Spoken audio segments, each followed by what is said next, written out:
Kinikilala siya as the Dougie King at lahat ng kanyang ginagawa, lagi talagang trending. Kaya naman si Enrique Hill, mula sa pagiging simpleng bata galing Cebu, siya na ngayon ang isa sa mga prinsipe na gabi-gabing inaabangan sa primetime bida.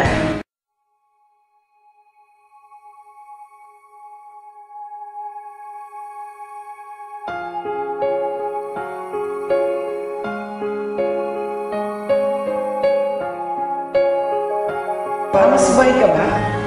Yeah, I would say that, yeah. Super, gusto ko sa dad ko, pwede pa bilhin ng ganito. Or, huwag na lang. Punta ka na.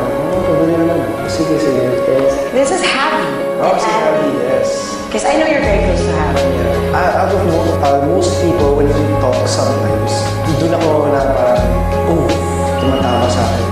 Okay, Happy. Are you a protected brother? Yeah. Kaya sa mga lalaki sa school ng malapit kasi alam na yung kuya rin dyan. Si Papa.